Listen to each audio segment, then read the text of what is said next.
And without further ado, let's give a very warm welcome to my special guest, who's become a legend in his own lunchtime, Mark Ceylon. Hello, Mark. How you doing?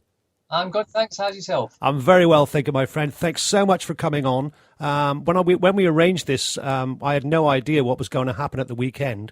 So before we get into that, Mark, for the sake of listeners who are not aware of the situation, could you just give us a brief synopsis of Tom's case and how it led to where we were at the weekend?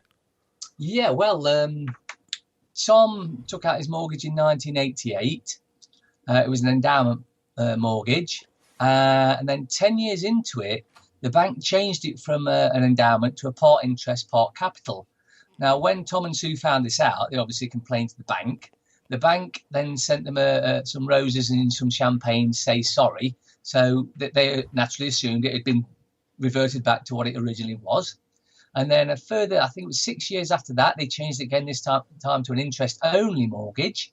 And when he found out, he complained again. And then it's pretty much the bank does whatever it wants, simply because if you take a mortgage or a loan or almost anything out with a bank, in the small print, and we're all told, well, I was told as a kid, always read the small print, but it soon washes that out your head and you don't. But in the small print, it will say that you give the bank your power of attorney for them to basically do anything with you, your money, anything they like. And people are not aware of that, Mark, are they? Sorry? People are not aware that you give them power of attorney. No. Although I think a lot more are becoming aware. Yeah. I'll tell you about that later, but that is to do with stuff that happened at the weekend as well. Okay. Carry on. Sorry I interrupted. Yeah, so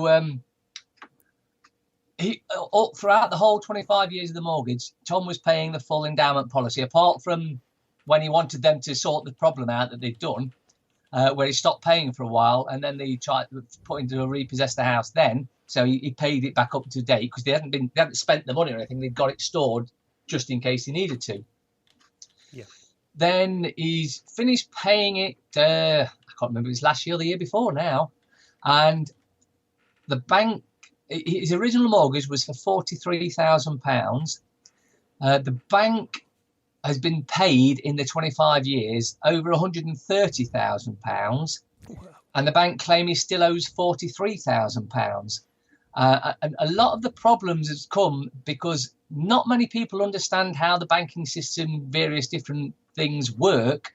And basically an endowment mortgage is where you're paying the interest off, but running alongside it is the endowment policy, which is like an insurance policy. And then at the end of the 25 years, that's supposed to mature and pay off your original mortgage. Plus, in Tom's case, he was supposed to get another £15,000 on top. Okay. Unfortunately, at some time that we have no idea about, the bank lost the endowment policy. Then Tom took them to court, this is Bradford and Bingley, and the court procedure was so unbelievable. The judge worded the document that he actually published in such a way that unless you understand how legalese actually works, and legalese is an utter nightmare.